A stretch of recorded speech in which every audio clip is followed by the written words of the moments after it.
അടുത്ത ചോദ്യം ഇത് CEO സിവിൽ എക്സൈസ് ഓഫീസറിന് ചോദിച്ചതാണ്. ഭൂമിശാസ്ത്രത്തിൽ മേഖലാ സമീപനത്തിന്റെ ഉപജ്ഞാതാവ് ആര്? മേഖലാ സമീപനം എന്ന് വെച്ചാൽ റീജിയണൽ അപ്രോച്ച്. എല്ലാവർക്കും നമസ്കാരം. ഞാൻ കഴിഞ്ഞ ക്ലാസ്സിൽ പറഞ്ഞിരുന്നു നമ്മൾ ഒരു സീരീസ് ആരംഭിക്കുന്നു, NCERT സീരീസ് അല്ലേ, വേൾഡ് ജോഗ്രഫിയുടെ ഒരു NCERT സീരീസ് ആരംഭിക്കുന്നു എന്ന് ഞാൻ പറഞ്ഞായിരുന്നു. അതിൽ +1 ജോഗ്രഫിയിലെ ലോകഭൂമിശാസ്ത്രത്തിൽ ഉൾപ്പെടുന്ന 16 ചാപ്റ്റേഴ്സിലെ ഒന്നാമത്തെ ചാപ്റ്ററിനെ കുറിച്ച് അല്ല ചാപ്റ്ററുമായി ബന്ധപ്പെട്ട ക്ലാസ്സാണിത്. നമ്മൾ ക്വസ്റ്റ്യൻ ആൻഡ് ആൻസർ എന്ന രീതിയിലാണ് പോകുന്നത്. ഒന്നാമത്തെ ക്വസ്റ്റ്യൻ ഒന്ന് വായിക്കുക. കാണുമ്പോൾ മലയാളത്തിനകത്ത് ഏതെങ്കിലും ക്വസ്റ്റ്യൻ ആണെന്ന് തോന്നുന്നു. മലയാളം സാറ് പെട്ടെന്ന് ജോഗ്രഫിയിൽ നിന്ന് ഷിഫ്റ്റ് ചെയ്ത് മലയാളത്തിലേക്ക് എത്തിയോന്ന് ചിന്തിക്കും. മലയാളമല്ല, ഇത് ജോഗ്രഫി തന്നെയാണ്. നോക്കി, നീ മണ്ണ് സൃഷ്ടിച്ചു, ഞാൻ പാത്രവും. നീ രാവ് സൃഷ്ടിച്ചു, ഞാൻ വിളക്കും. നീ കാടും മേടും മരുഭൂമിയും സൃഷ്ടിച്ചു, ഞാൻ പൂമത്തെയും പൂന്തോട്ടവും സൃഷ്ടിച്ചു. ഈ കവിവാക്യങ്ങൾ എന്തിനെ സൂചിപ്പിക്കുന്നു? പകലും രാത്രിയും തമ്മിലുള്ള ബന്ധം, സൂര്യനും ചന്ദ്രനും തമ്മിലുള്ള ബന്ധം, മരുഭൂമിയും വനവും തമ്മിലുള്ള ബന്ധം, പ്രകൃതിയും മനുഷ്യനും തമ്മിലുള്ള ബന്ധം. ഒരുമാതിരി PSC ഇടുന്ന ഓപ്ഷൻസ് പോലെ അല്ലേ?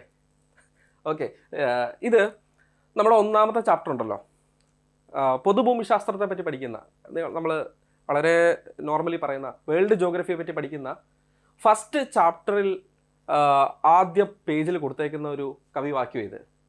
അതായത് എന്തിന് നമ്മൾ ജോഗ്രഫി പഠിക്കണം എന്ന് +1 ജോഗ്രഫി അല്ലെങ്കിൽ +1ലേക്ക് എത്തിയ കുട്ടികളോട് ആ ഒരു ചാപ്റ്ററിലൂടെ എന്താണ് ജോഗ്രഫി പഠനം, എന്തിന് നമ്മൾ ജോഗ്രഫി പഠിക്കണം, ഇതിൻ്റെ ആവശ്യകത എന്താണ്, ഇതുകൊണ്ട് ഒരു പൗരന് കിട്ടുന്ന ഗുണം എന്താണ് തുടങ്ങിയ കാര്യങ്ങളാണ്, അല്ലെങ്കിൽ ഭൂമിശാസ്ത്രത്തിന് അടിസ്ഥാനമായിട്ടുള്ള പഠന വിഭാഗങ്ങൾ ഏതെല്ലാമാണ്, ഈ തരത്തിലുള്ള ഒരു പഠനമാണ് ഈ ഒന്നാമത്തെ ചാപ്റ്ററിൽ നടക്കുന്നത്. ഓക്കെ, ഇതിന് ഉത്തരം കിട്ടിയോ? നിങ്ങൾക്ക് ഇതിൻ്റെ ഉത്തരം കിട്ടിയോ? യെസ്, ഇത് പ്രകൃതിയും മനുഷ്യനും തമ്മിലുള്ള ബന്ധത്തെ സൂചിപ്പിക്കുന്ന കവിവാക്യമാണ്. ഏത് കവിയാണ് എഴുതുന്നൊന്നും പറയുന്നില്ല. പ്രകൃതി മനുഷ്യനും തമ്മിലുള്ള ബന്ധത്തെ സൂചിപ്പിക്കുന്ന കവിവാക്യമാണ്.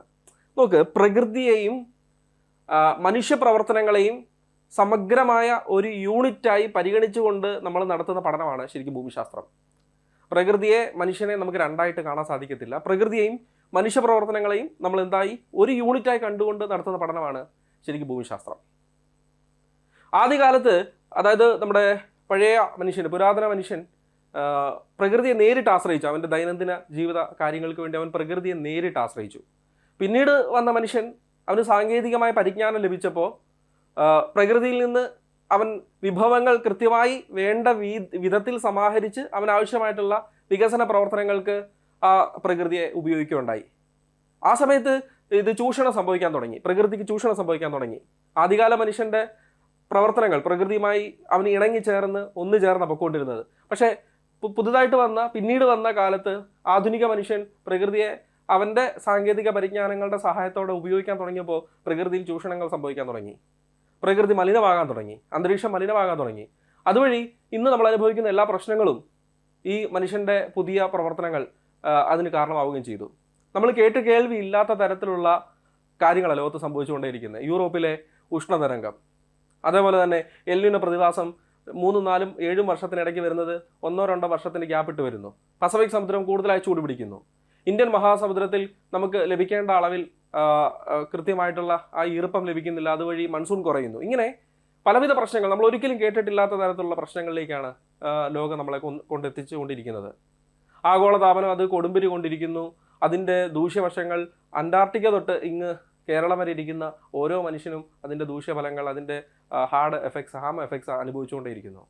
എനിവേ, ഒന്നാമത്തെ ചാപ്റ്ററിൽ കുറച്ചും കൂടെ മനുഷ്യനെ പ്രകൃതിയുമായിട്ട് ഇണക്കി ചേർക്കുന്നതിൽ നമ്മൾ എന്തൊക്കെ ചെയ്യണം, അല്ലെങ്കിൽ ഒരു പൗരൻ എന്ന വിധത്തിൽ, ഒരു അധ്യാപകൻ എന്ന വിധത്തിൽ പ്രകൃതിയെയും മനുഷ്യനെയും തമ്മിൽ ഇണക്കി ചേർത്ത് കൊണ്ടുപോകേണ്ടത് എങ്ങനെയാണ് എന്നൊരു കൃത്യമായിട്ടുള്ള അവബോധം കൂടി അധ്യാപകർക്കും കുട്ടികൾക്കും തരാനായിട്ട് ഈ ചാപ്റ്റർ എഴുതിയവർ ശ്രദ്ധിച്ചിട്ടുണ്ട്. അടിപൊളി ഒരു ചാപ്റ്ററാണ്, രസമാണ്. പക്ഷേ ഇതിനകത്ത് കുറച്ച് തിയറി പോർഷൻസും ഉണ്ട്. രണ്ടാമത്തെ ചോദ്യം. ഓക്കെ, അതിനു മുമ്പ് നമ്മുടെ ഈ ഒരു സീരീസ് ഇന്ന് ഔദ്യോഗികമായിട്ട് ആരംഭിക്കുന്നു. +1ലെ ഭൗതിക ഭൂമിശാസ്ത്രം അടിസ്ഥാന ഘടകങ്ങൾ എന്നുള്ളതാണ് പുസ്തകം. ഈ പുസ്തകത്തിൽ മൊത്തം 16 പാഠങ്ങളുണ്ട്. ഈ പുസ്തകത്തിൽ 16 പാഠങ്ങളുണ്ട്. ഈ 16 പാഠങ്ങളിലെ ഒന്നാമത്തെ പാഠം ഭൂമിശാസ്ത്രം ഒരു പഠന വിഷയം എന്ന പാഠമാണ് ഞാൻ ഇന്നത്തെ ഈ ഒരു ക്ലാസ്സിൽ കംപ്ലീറ്റ് ആക്കുന്നത്. ചെറിയ പാഠമാണ്, മറ്റ് ചാപ്റ്റേഴ്സിനെ പോലെ നമുക്കറിയാം. ഇനി അങ്ങോട്ട് വരുന്ന ചാപ്റ്റേഴ്സ് എല്ലാം തന്നെ വലിയ ചാപ്റ്റേഴ്സ്. ഈ ഭൂമിയുടെ ഉൽപ്പത്തി തൊട്ട് മുമ്പോട്ട് കിടക്കുന്ന എല്ലാ ചാപ്റ്റേഴ്സും വലിയ ചാപ്റ്റേഴ്സാണ്. ചെറിയ ചാപ്റ്റേഴ്സ് എന്ന് പറയുന്നത് ഇതിനകത്തൊന്നുമില്ല. ഇതേ ഉള്ള ആകെപ്പാടെ ഒരു 5-6 പേജിനകത്ത് കൊടുത്തേക്കുന്ന ചാപ്റ്റർ. എനിവേ, ഇതിനകത്തു നിന്നുള്ള ഏറ്റവും ഇമ്പോർട്ടൻ്റ് ആയിട്ടുള്ള എല്ലാ പോയിന്റ്സും നിങ്ങൾക്ക് കിട്ടും, ചോദ്യങ്ങളുടെ രൂപത്തിൽ കിട്ടും. രണ്ടാമത്തെ ചോദ്യം, ഭൂമിശാസ്ത്രം എന്ന പേര് ആദ്യമായി ഉപയോഗിച്ചത് ആര്? ഇറാത്തോസ്തനീസ്, ടോളമി, ഹെക്ടേഷ്യസ്, മെർക്കാറ്റർ. ആരാണ് ഭൂമിശാസ്ത്രം എന്ന പദം അല്ലെങ്കിൽ പേര് ആദ്യമായി ഉപയോഗിച്ചത്? കിട്ടിയോ? ഉത്തരം ഇറാത്തോസ്തനീസ് ആണ്. ഓക്കെ. ഗ്രീക്ക് പദങ്ങളായ ജിയോ എന്ന് വെച്ചാൽ ഭൂമി എന്നാണ്, ഗ്രാഫോസ് എന്ന് വെച്ചാൽ വിവരണം എന്നാണ്. ഈ എന്നിവയിൽ നിന്നാണ് ജോഗ്രഫി, ഭൂമിശാസ്ത്രം എന്ന പദം രൂപപ്പെട്ട് വന്നിട്ടുള്ളത്. ഗ്രീക്ക് പദങ്ങളായ ജിയോ, ഗ്രാഫോസ് എന്നിവയിൽ നിന്നാണ് ജോഗ്രഫി അല്ലെങ്കിൽ ഭൂമിശാസ്ത്രം എന്ന പദം രൂപപ്പെട്ട് വന്നിട്ടുള്ളത്. ഒന്നാമത്തെ ചാപ്റ്ററിൽ ആദ്യ പേജിൽ വളരെ വ്യക്തമായിട്ട് ഭൂമിശാസ്ത്രം എന്ന പേര് പദം ആദ്യമായി ഉപയോഗിച്ചത് ആര് എന്നുള്ളതിനെ പറ്റി ഒരു വിവരണം തരുന്നുണ്ട്. അവിടെ നിന്നാണ് ഈ ചോദ്യം തയ്യാറാക്കിയത്. അടുത്ത പേജിലേക്ക് പോകുമ്പോൾ ശരിയായ ഓപ്ഷൻ തിരഞ്ഞെടുക്കുക. അടുത്ത പേജിൽ ഭൂമിശാസ്ത്ര പഠനം എന്താണ് എന്നതിനെ പറ്റി ഒരു ധാരണ നമുക്ക് തരുന്നുണ്ട്. നോക്കിയേ, ശരിയായ ഓപ്ഷൻ തിരഞ്ഞെടുക്കുക. ഭൂമിശാസ്ത്രം എന്നത് സ്ഥലീയ വ്യത്യാസങ്ങളെ അല്ലെങ്കിൽ ഏരിയൽ ഡിഫറൻഷിയേഷനെ കുറിച്ചുള്ള പഠനമാണ്. സ്ഥലീയ വ്യത്യാസങ്ങളെ കുറിച്ചുള്ള പഠനമാണ്. രണ്ടാമത്തെ സ്റ്റേറ്റ്മെന്റ്, കേവലം വ്യത്യാസങ്ങൾ മാത്രമല്ല, അതിന് നിദാനമായ ഘടകങ്ങളെ കുറിച്ചും ഭൂമിശാസ്ത്രം പഠിക്കുന്നു. അപ്പോൾ കേവലം വ്യത്യാസങ്ങൾ മാത്രമല്ല, അവയ്ക്ക് നിദാനമായ ഘടകങ്ങളെ കുറിച്ചും ഭൂമിശാസ്ത്രം പഠിക്കുന്നു. നോക്ക്, ഏരിയൽ ഡിഫറൻസിയേഷൻ, സ്ഥലീയമായ വ്യത്യാസം. ഭൂമിയുടെ ഉപരിതലം ഒരേപോലെയല്ല. ഞാൻ ചെറിയൊരു എക്സാമ്പിൾ പറയാം. കാർഷിക ക്രോപ്പിംഗ് പാറ്റേൺ എടുക്കാം. ക്രോപ്പിംഗ് പാറ്റേൺ ലോകത്ത് എല്ലായിടത്തും അല്ലെങ്കിൽ ഇന്ത്യയിൽ തന്നെ എല്ലായിടത്തും ഒരേപോലെയാണോ? നമ്മൾ കേരളത്തിലും തമിഴ്നാട്ടിലും കാണുന്ന ക്രോപ്പിംഗ് പാറ്റേൺ ആയിരിക്കുമോ ഹിമാചൽ പ്രദേശിലും ഉത്തരാഖണ്ഡിലും കാണുന്നത്, അല്ലെങ്കിൽ പഞ്ചാബിലും രാജസ്ഥാനിലും കാണുന്നത്? ക്രോപ്പിംഗ് പാറ്റേൺ എന്ത് ചെയ്യപ്പെട്ടിരിക്കും? സ്ഥലീയമായി ഡിഫറൻഷിയേറ്റ് ചെയ്യപ്പെട്ടുകൊണ്ടേയിരിക്കും. അപ്പോൾ സ്ഥലീയമായ വ്യത്യാസങ്ങൾ ഉള്ള എല്ലാ കാര്യങ്ങളെ പറ്റിയുമുള്ള പഠനം ഉൾക്കൊള്ളുന്നതാണ് ജോഗ്രഫി. സ്ഥലീയമായ വ്യത്യാസമുള്ള എല്ലാ കാര്യങ്ങളെ പറ്റിയുമുള്ള പഠനം ഉൾക്കൊള്ളുന്നതാണ് ജോഗ്രഫി. ഇനി കേവലം വ്യത്യാസങ്ങൾ മാത്രമല്ല, അവയ്ക്ക് നിദാനമായ ഘടകങ്ങളെക്കുറിച്ചും കൂടി ഭൂമിശാസ്ത്രം പഠിക്കുന്നു. അപ്പോൾ ഞാൻ നേരത്തെ പറഞ്ഞ ക്രോപ്പിംഗ് പാറ്റേൺസ് എടുക്കാം. ഈ ക്രോപ്പിംഗ് പാറ്റേൺ എന്ന് പറയുമ്പോൾ അതിന് എന്തൊക്കെ ഘടകങ്ങൾ ആശ്രയിച്ചിരിക്കുന്നു? ഇത് വ്യത്യാസപ്പെടുന്നത്, അതിൽ ഡിഫറൻസിയേഷൻ ഉണ്ടാകുന്നത്, വ്യത്യാസങ്ങൾ ഉണ്ടാകുന്നത് എന്തൊക്കെ ഘടകങ്ങൾ ആശ്രയിച്ചിരിക്കുന്നു? മണ്ണ്, കാലാവസ്ഥ, അല്ലെ, ആ മേഖലയുടെ ഭൂമിശാസ്ത്രം, അവിടുത്തെ റെയിൻഫോൾ പാറ്റേൺ, ഇങ്ങനെ പല പല പല പല ഘടകങ്ങൾ, പല പല കാര്യങ്ങൾ ആശ്രയിച്ചിട്ടുള്ളതാണ് ഏതെന്ന് പറയുന്നത് ഈ ഏരിയൽ ഡിഫറൻസിയേഷൻ. ക്ലിയർ? അപ്പോൾ ഇത് രണ്ടും എന്താണ്, ശരിയാണോ തെറ്റാണോ, എന്താണ് നമുക്ക് പറയാൻ പറ്റുന്നത്? ശരിയായ ഓപ്ഷൻ തിരഞ്ഞെടുക്കുക. 1, 2 ശരി, 1 മാത്രം ശരി, 2 മാത്രം ശരി, 1, 2 തെറ്റ്. ഏതാണ്? ഞാൻ ഈ പറഞ്ഞത് 2 ഭൂമിശാസ്ത്രവുമായി ബന്ധപ്പെട്ട് ശരിയല്ലേ? അല്ലേ? ഇത് ഭൂമിശാസ്ത്ര പഠനത്തിനകത്ത് വരുന്നതല്ലേ? ഇത് നമ്മുടെ ഭൂമിശാസ്ത്ര പഠനത്തിന്റെ കോഴ്സിൽ ഒന്നാണിത്. ഏരിയൽ ഡിഫറൻസിയേഷനെ കുറിച്ചുള്ള പഠനം എന്നുള്ളത്, സ്ഥലീയ വ്യത്യാസങ്ങളെ കുറിച്ചുള്ള പഠനം എന്ന് പറയുന്നത് ഭൂമിശാസ്ത്ര പഠനത്തിലെ ഒരു കോർ സംഗതിയാണ്, വളരെ കോർ ആയിട്ടുള്ള സംഗതിയാണ്. ക്ലിയർ? സോ ഇവിടെ ആൻസർ വരുന്നത് ഓപ്ഷൻ എ ആണ്. 1, 2 ശരി, 2 ശരിയാണ്, 2 ശരിയാണ് കേട്ടോ. അപ്പോൾ മറന്നു പോരുത്. എന്താണ് സ്ഥലീയ വ്യത്യാസം, അവയെക്കുറിച്ചുള്ള ഘടകങ്ങൾ എന്തെല്ലാം ഞാനൊരു എക്സാമ്പിളിൻ്റെ ഒക്കെ രൂപത്തിൽ കൃത്യമായിട്ട് പറഞ്ഞു തന്നു. മൂന്നാമത്തെ ചോദ്യത്തിലേക്ക് പോകുന്നു. വളരെ വേഗത്തിൽ നമുക്ക് പറഞ്ഞു പോകാം. ഇവിടെയും ശരിയായ ഓപ്ഷൻ നിങ്ങൾ തിരഞ്ഞെടുക്കണം. ലോകമെമ്പാടുമുള്ള ചരിത്ര സംഭവങ്ങൾ ഓരോന്നിനെയും, ഹിസ്റ്റോറിക്കൽ ഇൻസിഡൻസ്, ഞാൻ മലയാളം ബുദ്ധിമുട്ടുള്ളവർക്ക് വേണ്ടി എല്ലാ പദങ്ങളുടെയും ഇംഗ്ലീഷ് ഇവിടെ കൊടുത്തിട്ടുണ്ട് കേട്ടോ. അതുകൊണ്ട് ഇംഗ്ലീഷ് മലയാളം വ്യത്യാസം നിങ്ങൾ പേടിക്കണ്ട. എല്ലാ എക്സാമിനും തയ്യാറെടുക്കുന്നവർക്ക് ഇത് നോക്കാം കേട്ടോ. ഡിഗ്രി ലെവൽ മാത്രമല്ല, ഇപ്പോൾ ഈ +2 ബുക്കിനകത്തുനിന്ന് ഏറ്റവും കൂടുതൽ ചോദ്യങ്ങൾ വരുന്നത് CPO, CEO പോലെയുള്ള +2 ലെവൽ എക്സാമുകൾക്കാണ്. ഈവൻ LGSന് പോലും ഈ പറഞ്ഞ നമ്മുടെ NCERT +1 +2 ബുക്കുകളിൽ നിന്ന് ചോദ്യം വരുന്നുണ്ട്. അപ്പോൾ അതുകൊണ്ട് തന്നെ എല്ലാ ലെവലിലുള്ള ആൾക്ക് ഇത് നോക്കാം. മലയാളം അറിയാത്തവർക്ക് വേണ്ടി കൃത്യമായിട്ട് എല്ലാ പദങ്ങളുടെയും ഇംഗ്ലീഷ് ടൈമും കൊടുത്തിട്ടുണ്ട്. ശരിയായ ഓപ്ഷൻ തിരഞ്ഞെടുക്കുക. ലോകമെമ്പാടുമുള്ള ചരിത്ര സംഭവങ്ങൾ ഓരോന്നിനെയും നമുക്ക് ഭൂമിശാസ്ത്രപരമായി വിശദീകരിക്കാൻ കഴിയും. നോക്കി, ഭൂമിശാസ്ത്രത്തിന് എല്ലാ പഠന മേഖലകളുമായിട്ടും ബന്ധമുണ്ട്. നമുക്ക് ഒരു സബ്ജക്റ്റ് പഠിക്കുന്നത് അതിൻ്റെ അടിത്തറ എന്ന് പറയുന്നത് ആ സബ്ജക്റ്റുമായി ബന്ധപ്പെട്ട ഫിലോസഫിയാണ്, അല്ലേ? ഓരോ സബ്ജക്റ്റും നമുക്ക് പഠിക്കാൻ അല്ലെങ്കിൽ അതിനെപ്പറ്റി റിസർച്ച് നടത്താൻ നമുക്ക് ഏറ്റവും ആവശ്യമായി ബന്ധപ്പെട്ടത് അതിൻ്റെ അടിത്തറ എന്ന് പറയുന്നത്, അതിൻ്റെ അടിസ്ഥാനം എന്ന് പറയുന്നത് ആ സബ്ജക്റ്റുമായി ബന്ധപ്പെട്ട ഫിലോസഫിയാണ്. എല്ലാ ശാസ്ത്രശാഖകൾക്കും ഭൂമിശാസ്ത്രമായി ബന്ധവുമുണ്ട്. ലോകത്തുള്ള എല്ലാ സബ്ജക്റ്റ് അല്ലെങ്കിൽ എല്ലാ വിഷയങ്ങൾക്കും അല്ലെങ്കിൽ അവയുടെ ഫിലോസഫികൾക്ക് അല്ലെങ്കിൽ അതിൻ്റെ കാര്യകാരണ സംഗതികൾ നമ്മൾ അന്വേഷിച്ച് പോകുമ്പോൾ, അതിൻ്റെ വേര് നമ്മൾ അന്വേഷിച്ച് പോകുമ്പോൾ അത് ജോഗ്രഫിയുമായിട്ട് ബന്ധമുണ്ട്. ഈ ചരിത്രപരമായ സംഗതികളെ അല്ലെങ്കിൽ ചരിത്ര പഠനത്തിന് ജോഗ്രഫിയുമായിട്ട് ബന്ധമുണ്ടോ എന്ന് ചോദിച്ചാൽ ഞാൻ 1-2 എക്സാമ്പിൾ വെച്ചിട്ട് പറഞ്ഞുതരാം. ഹിമാലയ പർവ്വതനിര ഇന്ത്യക്ക് ഉണ്ടായിരുന്നത് കൊണ്ടാണ് ഒരു കാലത്ത് ഇന്ത്യയിലേക്കുള്ള ആക്രമണങ്ങൾ, വൈദേശിക ആക്രമണങ്ങൾ കുറഞ്ഞത് എന്ന് ഹിമാലയത്തെ പറ്റി പഠിക്കുമ്പോൾ നിങ്ങൾ ആദ്യം മനസ്സിലാക്കുന്ന ഒരു സംഗതിയാണ്, അല്ലേ? അപ്പോൾ എന്തുകൊണ്ട് ഈ പറഞ്ഞ വൈദേശിക ആക്രമണങ്ങൾ ഒരു കാലത്ത് ഇന്ത്യയിൽ ഇല്ലാതിരുന്നു, അല്ലെങ്കിൽ വൈദേശിക ആക്രമണങ്ങളെ തടഞ്ഞു നിർത്തിയത് ആരാണ് എന്ന് ചോദിക്കുമ്പോൾ അവിടെ ചരിത്ര പഠനത്തിനൊപ്പം തന്നെ നമ്മൾ ഹിമാലയത്തെ കൂടി പറഞ്ഞ് ജോഗ്രഫിയും കൂടെ മിക്സ് ആക്കുന്നില്ലേ? മനസ്സിലായില്ലേ? അപ്പോൾ ഭൂമിശാസ്ത്ര പഠനം എല്ലാ വിഷയങ്ങളുമായി കണക്റ്റഡ് ആണ് എന്ന് പറയുന്നതിനകത്ത് എന്തെങ്കിലും നമുക്ക് തെറ്റുണ്ടോ? ഇല്ല, അല്ലേ? ഭൂമിശാസ്ത്ര പഠനം എല്ലാ വിഷയങ്ങളുമായി ബന്ധപ്പെട്ടിരിക്കുന്നു. അപ്പോൾ വീണ്ടും നമ്മൾ ചരിത്രം ഒന്നുകൂടെ പഠിക്കുമ്പോൾ എന്തുകൊണ്ട് പിന്നെയും വൈദേശിക ശക്തികൾ ഇന്ത്യയിലേക്ക് വന്നു? ഹിമാലയത്തിൽ വിടവുകൾ ഉണ്ടായിരുന്നു, പലയിടത്തും ചുരങ്ങളുണ്ടായിരുന്നു. ഈ ചുരങ്ങളിലൂടെ, ഈ വിടവുകളിലൂടെ, ഹിമാലയത്തിലെ വിടവുകളിലൂടെ വൈദേശിക ശക്തികൾ ഇന്ത്യയിലേക്ക് വന്നു. ഖൈബർ ചുരത്തിലൂടെയും ബോലാൻ ചുരത്തിലൂടെയും ഡൽഹി സുൽത്താനേറ്റ്സും അതുപോലെ തന്നെ മുഗൾ ഭരണാധികാരികളും ഒക്കെ ഒരു കാലത്ത് ഇന്ത്യയിലേക്ക് വന്നിരുന്നു, അല്ലേ? അലക്സാണ്ടർ തൊട്ട് ഇന്ത്യ ബ്രിട്ടീഷുകാർ ഇതാണ് കടൽ മാർഗ്ഗമാണ് വന്നത്. അല്ലാതെ കരമാർഗ്ഗം വന്നവരെല്ലാം തന്നെ ഹിമാലയത്തിലെ ഈ വിടവുകളിലൂടെ, ഈ ചുരങ്ങളിലൂടെയാണ് ഇന്ത്യ ആക്രമിക്കാനായിട്ട് വന്നത്. അപ്പോൾ അവിടെ ഇനി വേണ്ട, യൂറോപ്യന്മാരുടെ കാര്യം എടുക്കാം. യൂറോപ്യന്മാർ കൃത്യമായിട്ട് നാവിക മേഖല, അല്ലേ? നമ്മളറിയാം, കടൽ മാർഗ്ഗമാണ് ഇന്ത്യയിലേക്ക് വരുന്നത്. യൂറോപ്യന്മാർ വരുന്നത് പോർച്ചുഗീസ് തൊട്ട് പിന്നീട് ഇങ്ങോട്ട് വന്നവരെല്ലാം തന്നെ എന്താണ്, നമുക്ക് കടൽ മാർഗ്ഗമാണ് ഇന്ത്യയിലേക്ക് വന്നത്. അവിടെ ആ ചരിത്രം പരിശോധിക്കുമ്പോഴും നമ്മൾ അവർ ആഫ്രിക്കൻ മുൻപ് ചുറ്റി ഇന്ത്യയിലേക്ക് വന്നു എന്ന് പറഞ്ഞുകൊണ്ട് അവിടെയും ഭൂമിശാസ്ത്ര പഠനത്തിൻ്റെ വേരുകൾ കിടപ്പുണ്ട്. അപ്പോൾ ഭൂമിശാസ്ത്രം പഠനം എന്ന് പറയുന്നത്, ഇപ്പോൾ ചരിത്രപരമായ വിശദീകരണങ്ങൾ നമ്മൾ നടത്തുമ്പോഴും അവിടെ ഭൂമിശാസ്ത്രപരമായ ബന്ധമുണ്ട്, ആ കാര്യങ്ങൾക്ക് ബന്ധമുണ്ട് എന്നുള്ളത് ശരിയല്ലേ? പ്രസ്താവന ശരിയാണ്, പ്രസ്താവന തെറ്റാണ്, പ്രസ്താവന ഭാഗികമായി ശരിയാണ്, പ്രസ്താവന പൂർണ്ണമായി ശരിയല്ല. ഏത് ഓപ്ഷൻ നമ്മൾ തിരഞ്ഞെടുക്കും? പ്രസ്താവന ശരിയാണ് എന്നുള്ളതല്ലേ നമുക്ക് തിരഞ്ഞെടുക്കാൻ പറ്റുന്നത്. ബാക്കി ഓപ്ഷൻസൊക്കെ നമുക്ക് നോക്കേണ്ട ആവശ്യമില്ലല്ലോ. പ്രസ്താവന ശരിയാണ്. അടുത്ത ചോദ്യം, ഭൂമിശാസ്ത്ര പഠനത്തിലെ വ്യവസ്ഥാപിത പഠനം ആവിഷ്കരിച്ചത് ആര്? ഭൂമിശാസ്ത്ര പഠനത്തിലെ വ്യവസ്ഥാപിത പഠനം, ഇംഗ്ലീഷിൽ സിസ്റ്റമാറ്റിക് അപ്രോച്ച്, സിസ്റ്റമാറ്റിക് സ്റ്റഡി ആവിഷ്കരിച്ചത് ആര് എന്നൊരു ചോദ്യം. Carl Ritter, Hecataeus, Alexander von Humboldt, Ptolemy. ആരാണ് വ്യവസ്ഥാപിത പഠനം ആരംഭിച്ചത്? ഭൂമിശാസ്ത്ര പഠനത്തിലെ വ്യവസ്ഥാപിത പഠനം ആവിഷ്കരിച്ചത് അലക്സാണ്ടർ വാൻ ഹംബോൾട്ട് ആണ്. അപ്പോൾ ഭൂമിശാസ്ത്ര പഠനത്തിൽ എത്ര ശാഖകളുണ്ട് എന്ന് ചോദിച്ചാൽ നമുക്ക് 2 ശാഖകളാണുള്ളത്, അല്ലെങ്കിൽ 2 സമീപന രീതികളാണുള്ളത്. ഭൂമിശാസ്ത്ര പഠനത്തിന് 2 പ്രധാന സമീപന രീതികളാണുള്ളത്. ഒന്ന് വ്യവസ്ഥാപിത സമീപനം, സിസ്റ്റമാറ്റിക് അപ്രോച്ച്. 2 മേഖലാ സമീപനം, റീജിയണൽ അപ്രോച്ച്. അപ്പം ചോദ്യം വരാം, ഭൂമിശാസ്ത്ര പഠനത്തിന് നിലവിൽ എത്ര സമീപന രീതികളാണ് ഉള്ളത് എന്ന് ചോദിച്ചാൽ 2 പ്രധാന സമീപന രീതികളാണുള്ളത്. ഒന്ന് വ്യവസ്ഥാപിത പഠനം, വ്യവസ്ഥാപിത സമീപനം. 2 മേഖലാ സമീപനം. വ്യവസ്ഥാപിത സമീപനത്തിൻ്റെ ഡെഫിനിഷൻ ഇവിടെ കൊടുത്തിട്ടുണ്ട്. പൊതുഭൂമിശാസ്ത്രത്തിൻ്റെ പഠന രീതി തന്നെയാണിത്. അതായത് നമ്മുടെ ജനറൽ ജോഗ്രഫി, പൊതുഭൂമിശാസ്ത്രത്തിൻ്റെ പഠന രീതി തന്നെയാണ് വ്യവസ്ഥാപിത സമീപനം. അതെന്താണെന്ന് ഞാൻ കുറച്ചുകൂടെ മുമ്പോട്ട് പോകുമ്പോൾ നിങ്ങൾക്ക് മനസ്സിലാവും. ഇതിൽ ഓരോ പ്രതിഭാസത്തെയും ആഗോളതലത്തിൽ പഠിക്കുകയും തുടർന്ന് അതിൻ്റെ വ്യത്യസ്ത തരങ്ങളെക്കുറിച്ചും ക്രമങ്ങളെക്കുറിച്ചും മനസ്സിലാക്കുകയും ചെയ്യുന്നു. ഇവിടെ ഇതൊക്കെ നിങ്ങൾക്ക് വായിച്ചാൽ മനസ്സിലാകാൻ കുറച്ച് ബുദ്ധിമുട്ട്. ഞാൻ എക്സാമ്പിൾ വെച്ച് പറഞ്ഞുതരാം. ഭൂമിയിൽ ഏതെങ്കിലും ഒരു പ്രതിഭാസത്തെ പറ്റി പഠിക്കുന്നു എന്ന് വിചാരിക്കുക. അവിടെ നമ്മൾ എന്താ ചെയ്യുന്നത്? നമ്മൾ ആദ്യം വ്യവസ്ഥാപിത സമീപനത്തിൽ ഭൂമിയെ നമ്മൾ മൊത്തത്തിൽ ഒരു യൂണിറ്റ് ആയിട്ട് അങ്ങ് എടുക്കും. നമ്മൾ പഠിക്കാൻ ഉദ്ദേശിക്കുന്ന പ്രകൃതി പ്രതിഭാസം മൊത്തത്തിൽ നമ്മൾ പഠിക്കും.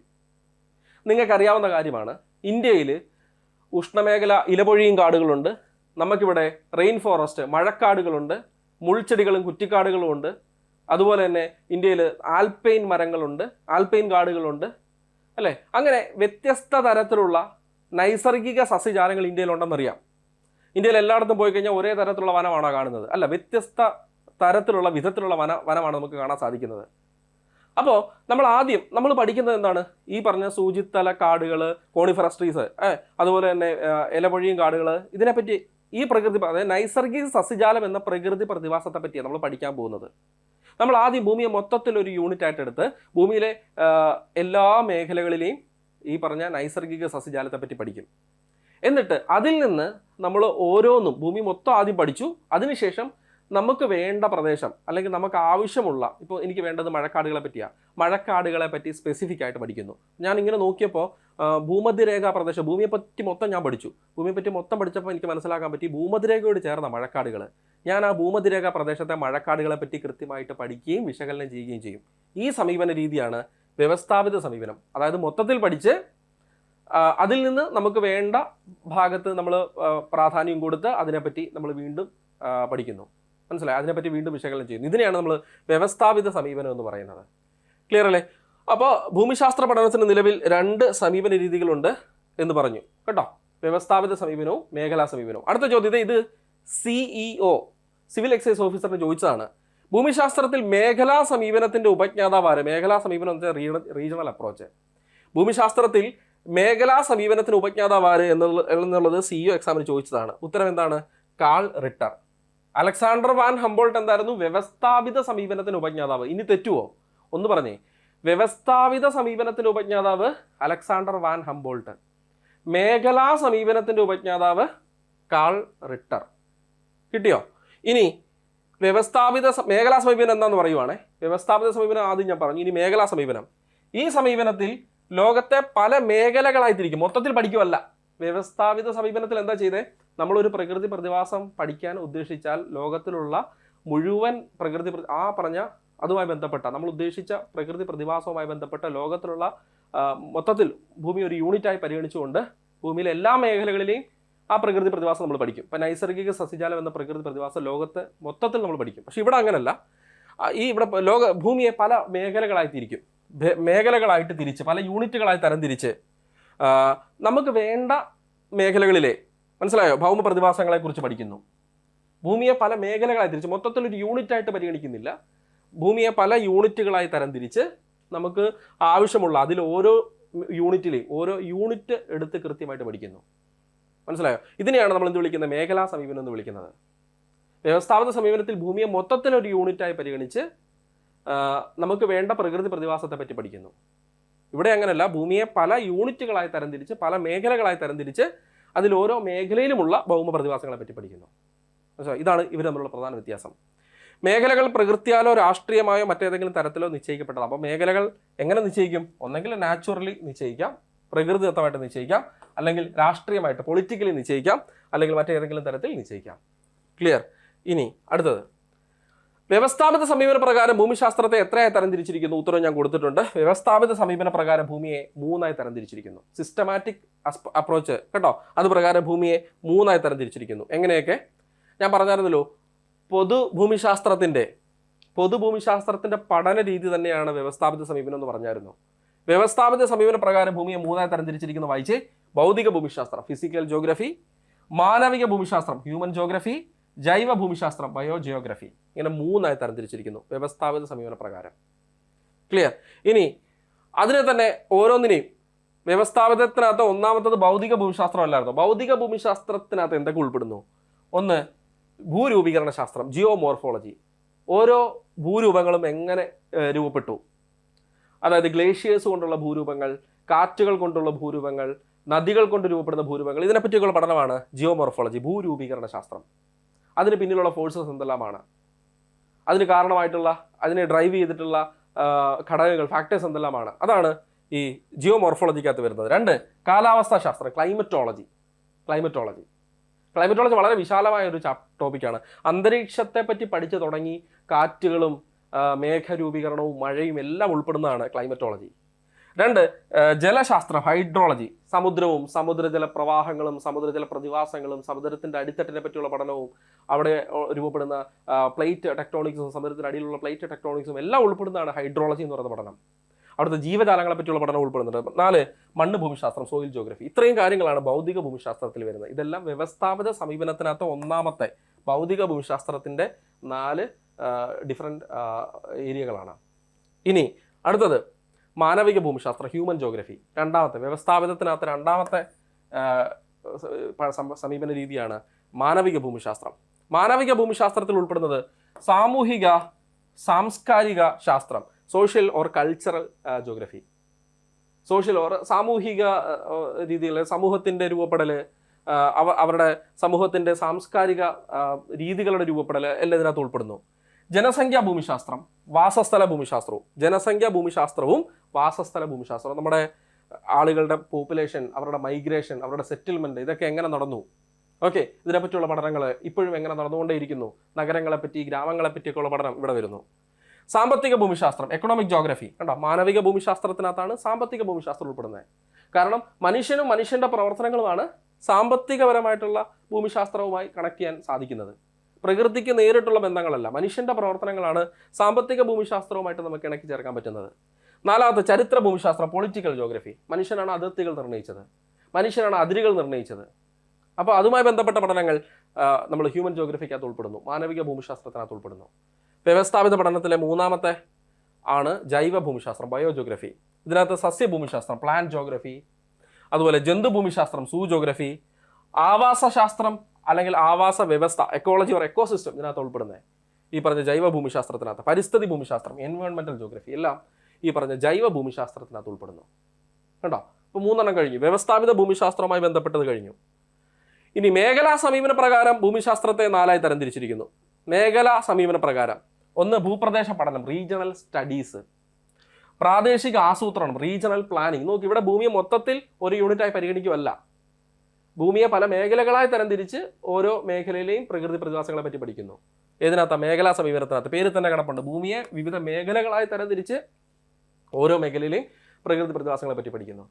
മറ്റത് വ്യവസ്ഥാപിത സമീപനം, ഭൂമിയെ മൊത്തത്തിൽ ഒരു മേഖലയായി പരിഗണിച്ച് മൊത്തത്തിൽ ഒരു യൂണിറ്റായി പരിഗണിച്ച് നമ്മൾ ആദ്യം പഠിക്കുന്നു. അതിനുശേഷം നമുക്ക് ആവശ്യമുള്ള പ്രകൃതി പ്രതിഭാസത്തെ പറ്റി മാത്രം അനലൈസ് ചെയ്യുന്നു. അപ്പോൾ ഭൂമി മൊത്തത്തിൽ ആദ്യം പഠിച്ചതിന് ശേഷമേ നമ്മൾ ഉദ്ദേശിക്കുന്ന നമുക്ക് വേണ്ട പ്രകൃതി പ്രതിഭാസത്തെ പറ്റി അനലൈസ് ചെയ്യാൻ പറ്റത്തുള്ളൂ. പക്ഷെ ഇവിടെ അങ്ങനെയല്ല, നമുക്ക് വേണ്ടാത്തതെല്ലാം കളഞ്ഞിട്ട് നമുക്ക് വേണ്ട യൂണിറ്റ് മാത്രം പരിഗണിച്ച് അതിലെ പ്രകൃതി പ്രതിഭാസം മാത്രം നമുക്ക് പഠിക്കാൻ പറ്റും. ഇനി പ്രാദേശിക വികസനം റീജിയണൽ ഡെവലപ്മെന്റ്, 4 പ്രാദേശിക വിശകലനം റീജിയണൽ അനാലിസിസ്. ഇത്രയും കാര്യങ്ങളാണ് മേഖലാ സമീപനത്തിനകത്തുള്ളത്. ആരാണ് ഇതിന്റെ ഉപജ്ഞാതാവ്? കാൾ റിട്ടർ. ആരാണ് വ്യവസ്ഥാപിത സമീപനത്തിന്റെ ഉപജ്ഞാതാവ്? Alexander von Humboldt. കേട്ടോ? അടുത്തത് 7ാമത്തെ ചോദ്യം തീരുവാണ്. ഭൗമോപരിതലത്തിലെ സ്ഥലീയ വൈവിധ്യങ്ങളെക്കുറിച്ചുള്ള വിവരണവും വിശദീകരണമാണ് ഭൂമിശാസ്ത്രം. ഞാൻ തുടക്കത്തിൽ പറഞ്ഞു അല്ലേ, ഏരിയൽ ഡിഫറൻസിയേഷൻ, സ്ഥലീയ വൈവിധ്യങ്ങളെക്കുറിച്ചുള്ള വിവരണവും വിശദീകരണവുമാണ് ഭൂമിശാസ്ത്രം. ഇങ്ങനെ പ്രസ്താവിച്ചത് ആര്? ഭൂമിശാസ്ത്രത്തിലെ സ്ഥലീയ വൈവിധ്യങ്ങളെക്കുറിച്ചുള്ള വിവരണവും വിശദീകരണവുമാണ് ഭൂമിശാസ്ത്രം എന്ന് ചോദിച്ചാൽ അത് വിശദീകരിച്ചത് അല്ലെങ്കിൽ അങ്ങനത്തെ പഠനമാണ് ഭൂമിശാസ്ത്രം എന്ന് പറഞ്ഞത് ആരാണ്? റിച്ചാർഡ് ഹാഡ്സൺ ആണ്. കേട്ടോ, റിച്ചാർഡ് ഹാഡ്സൺ ആണ് ഈ ഒരു പ്രസ്താവന ഇങ്ങനെ പ്രസ്താവിച്ചത്. അടുത്തത് നമ്മുടെ അവസാനത്തെ ചോദ്യത്തിലേക്ക് പോകുന്നു.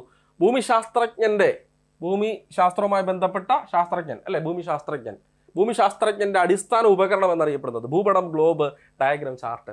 ഏതാണ് ഭൂമിശാസ്ത്രജ്ഞന്റെ അടിസ്ഥാന ഉപകരണം എന്നറിയപ്പെടുന്നത്? കിട്ടിയോ ഉത്തരം? സംശയം വരാം ആളുകൾക്ക്. ഭൂപടമാണ് ഉത്തരം. കേട്ടോ, ഭൂമിശാസ്ത്രജ്ഞന്റെ അടിസ്ഥാന ഉപകരണം എന്ന് ചോദിച്ചാൽ ഭൂപടമാണ്. ഭൂമിക്ക് ജിയോയിഡ് ഷേപ്പാണ് നമ്മൾ പഠിച്ചിട്ടുണ്ട്. ഭൂമിക്ക് ജിയോയിഡ് ഷേപ്പാണ് അല്ലേ. ഭൂമിയെ പറ്റി നമുക്ക് വ്യക്തമായ പഠനം നടത്തണമെന്നുണ്ടെങ്കിൽ ഈ പറഞ്ഞ ജിയോയിഡ് ഷേപ്പിലുള്ള 3 ഡയമെൻഷനുള്ള ഈ ഭൂമിയെ നമുക്കൊരു 2 ഡയമെൻഷണൽ ഒരു സർഫസിലേക്ക് നമുക്ക് ഈ ഭൂമിയെ മാറ്റണം. അവിടെ അക്ഷാംശങ്ങളും രേഖാംശങ്ങളും വരും. വിവിധ തരത്തിലുള്ള പ്രൊജക്ഷനുകൾ നമ്മൾ ഉപയോഗിക്കും. അപ്പം നമുക്ക് ആവശ്യമുള്ള സ്ഥലങ്ങളെ പറ്റി പഠിക്കാൻ മാത്രമുള്ള പ്രൊജക്ഷൻസ് ഭൂമിയിലുണ്ട്. ഇപ്പോൾ ധ്രുവങ്ങളെ പറ്റി പഠിക്കാനുള്ള പ്രൊജക്ഷൻസ് ഉണ്ട്, അസിമുത്തൽ പ്രൊജക്ഷൻസ് ഉണ്ട് അല്ലേ. അതുപോലെ തന്നെ ഭൂമിയുടെ കോണിക്കൽ പ്രൊജക്ഷൻസ് ഉണ്ട്, സിലിണ്ടറിക്കൽ പ്രൊജക്ഷൻ ഉണ്ട്. വ്യത്യസ്ത പ്രൊജക്ഷനുകളുടെ സഹായത്തോടെ ഒരു ഭൂപടത്തെ നമുക്ക് വേണ്ട മേഖലകൾക്ക് മാത്രം പ്രാധാന്യം കൊടുത്ത് നമുക്ക് ആവശ്യമുള്ള സ്ഥലങ്ങളെ മാത്രം കേന്ദ്രീകരിച്ച് നമുക്ക് പഠിക്കാൻ സാധിക്കും. മാത്രമല്ല ഇവിടെ ഈ പറഞ്ഞ പരിമിതികൾ, ഒരു ഭൂപടത്തിനകത്ത് നമുക്കുണ്ടാകുന്ന പരിമിതികൾ എന്ന് പറയുന്നത് ഒരു ജിയോയിഡ് ഷേപ്പിലുള്ള ഭൂമിയെ ഒരു 2 ഡയമെൻഷനിലേക്ക് മാറ്റുമ്പോഴുള്ള പരിമിതികളാണല്ലോ. ഈ പരിമിതികൾ മറികടക്കാനായിട്ട് അക്ഷാംശങ്ങൾ, രേഖാംശങ്ങൾ, മാത്തമാറ്റിക്കൽ ഗണനശാസ്ത്രങ്ങൾ അല്ലേ, ഇതെല്ലാം നമ്മളെ സഹായിക്കും.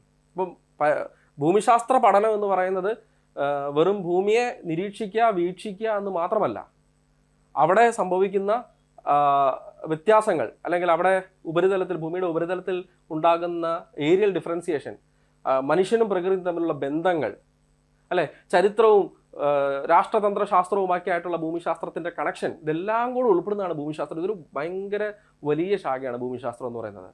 പ്രകൃതി ശാസ്ത്രം തൊട്ട് ജന്തുശാസ്ത്രവും പ്ലാന്റ് അല്ലെങ്കിൽ സസ്യശാസ്ത്രവും എല്ലാം കൂടി ഉൾപ്പെട്ട ഒരു വലിയ അതിൻ്റെ എല്ലാം കണക്ഷൻ ഈ പറഞ്ഞ എല്ലാ മേഖലയിലും ഭൂമിശാസ്ത്രത്തിൻ്റെ കണക്ഷൻ ഈ എല്ലാ മേഖലയിലും കിടപ്പുണ്ട്. അപ്പോൾ ഇതെല്ലാം കൂടെ ചേരുന്നതാണ് ഭൂമിശാസ്ത്രം എന്നുള്ളത് ഓർക്കുക. 1ാമത്തെ ചാപ്റ്ററിൽ നിന്ന് ഭാവിയിൽ പരീക്ഷയിൽ ചോദ്യങ്ങൾ വരാൻ സാധ്യതയുണ്ടെങ്കിൽ ഈ തരത്തിലുള്ള ചോദ്യങ്ങളാണ്, അല്ലെങ്കിൽ ഞാൻ ഈ കാണിച്ച ചോദ്യങ്ങളാണ്, ഞാൻ ഈ തന്ന വിശദീകരണങ്ങളാണ് വരാൻ സാധ്യതയുള്ളത് എന്ന് നിങ്ങൾ ഓർക്കുക. ഇവിടെ ഏറ്റവും കൂടുതൽ നിങ്ങൾ ശ്രദ്ധിക്കേണ്ടത് ഈ പറഞ്ഞ വ്യവസ്ഥാപിത സമീപനത്തിനകത്ത് ഉൾപ്പെടുന്നവർ ആരൊക്കെ, മേഖലാ സമീപനത്തിനകത്ത് ഉൾപ്പെടുന്നവർ ആരൊക്കെ. കണ്ടോ, മേഖലാ സമീപനത്തിനകത്ത് ഏതൊക്കെ പഠനങ്ങൾ വരുന്നു, വ്യവസ്ഥാപിത സമീപനത്തിനകത്ത് ഏതൊക്കെ പഠനങ്ങൾ വരുന്നു. ചിലപ്പോൾ ഇവർ ചോദിക്കാം ആവാസ ശാസ്ത്രം അല്ലെങ്കിൽ ആവാസ വ്യവസ്ഥ ഏതിനകത്താണ് ഉൾപ്പെടുന്നത്? ജൈവ ഭൂമിശാസ്ത്രത്തിലാണോ, മാനവിക ഭൂമിശാസ്ത്രത്തിലാണോ, ഭൗതിക ഭൂമിശാസ്ത്രത്തിലാണോ? ഈ തരത്തിലുള്ള ചോദ്യങ്ങളാണ് ഈ 1ാമത്തെ ചാപ്റ്ററിൽ നിന്ന് കൂടുതൽ ചോദിക്കാൻ സാധ്യതയുള്ളത്. നല്ലൊരു ചാപ്റ്റർ ആയിരുന്നു. എന്താണ് ഭൂമിശാസ്ത്രം, എന്തിന് ഭൂമിശാസ്ത്രം പഠിക്കണം, അതിൻ്റെ ഡിഫറെൻറ്റ് ഡയമെൻഷൻസ് എന്തെല്ലാമാണ്, അതിൻ്റെ ഡിഫറെൻറ്റ് ഡെഫിനിഷൻസ് എന്തെല്ലാമാണ് തുടങ്ങിയ കാര്യങ്ങളാണ് ഈ ചാപ്റ്ററിനകത്ത് ഉൾപ്പെട്ടിരിക്കുന്നത്. പറ്റുന്ന പോലെ ഞാൻ ഈ ചാപ്റ്റർ നല്ലപോലെ വായിച്ച് അതിൻ്റെ അതിൻ്റെ കോർ ആ ടോപ്പിക്കുമായി ബന്ധപ്പെട്ട അതിൻ്റെ ശരിയായ അർത്ഥം നിങ്ങളിലേക്ക് എത്തിക്കാനായിട്ട് ശ്രമിച്ചിട്ടുണ്ട്. നിങ്ങൾക്കിത് മനസ്സിലായിട്ടുണ്ടെന്ന് വിചാരിക്കുന്നു. എന്തെങ്കിലും ഡൗട്ടുകളുണ്ടെങ്കിൽ നിങ്ങൾ കമൻസിലൂടെ അറിയിക്കുക. നെക്സ്റ്റ് ക്ലാസ്സിൽ നമുക്ക് രണ്ടാമത്തെ ചാപ്റ്ററുമായിട്ട് ഞാൻ വരുന്നതായിരിക്കും. ഭൂമിയുടെ ഉൽപ്പത്തിയും പരിണാമവും എന്ന ചാപ്റ്ററുമായിട്ട് മൂന്നാമത്തെ എപ്പിസോഡിൽ, മൂന്നാമത്തെ വീഡിയോയിൽ ഭൂമിയുടെ ഉൾഭാഗത്തെ പറ്റി, ഇൻറ്റീരിയർ ഓഫ് എർത്ത് എന്ന പാഠം, അങ്ങനെ 16 ചാപ്റ്ററും കഴിയുമ്പോൾ നിങ്ങൾക്ക് ഒരു PSC ഒരു 16 വീഡിയോകൾ കഴിയുമ്പോൾ നിങ്ങൾക്ക് PSC എക്സാമിന് ഒരു NCERT ജോഗ്രഫിയിൽ +1 +2 ഒന്നും പിന്നീട് നിങ്ങൾക്ക് റെഫർ ചെയ്യേണ്ട ആവശ്യം പോലും വരത്തില്ല. അത്രയ്ക്ക് ഡീറ്റെയിൽ ആയിട്ട് ഇൻഡെപ്തിൽ കാര്യങ്ങൾ മനസ്സിലാക്കി വിശദീകരിച്ച് തന്നെയാണ് മുമ്പോട്ട് പോകാൻ ശ്രമിക്കുന്നത്. അപ്പോൾ നിങ്ങൾ ക്ലാസ്സുകൾ കാണുക. അറ്റ്ലീസ്റ്റ് നിങ്ങൾ നോട്ടുകളെങ്കിലും വായിച്ചാൽ മതിയാവും. ക്ലാസ് കാണാൻ പറ്റുമെങ്കിൽ ക്ലാസ് കാണാൻ തന്നെ ശ്രമിക്കുക. ചിലപ്പം ഇനി മുമ്പോട്ട് പോകുമ്പോൾ വലിയ ചാപ്റ്റേഴ്സ് ആണെങ്കിൽ ചിലപ്പോൾ 1 മണിക്കൂർ വരെയൊക്കെ ക്ലാസ് നീണ്ടുപോയെന്നിരിക്കാം. അപ്പോഴും ക്ലാസ് കാണാനായിട്ട് ശ്രമിക്കുക. അഭിപ്രായങ്ങൾ അറിയിക്കുക. താങ്ക്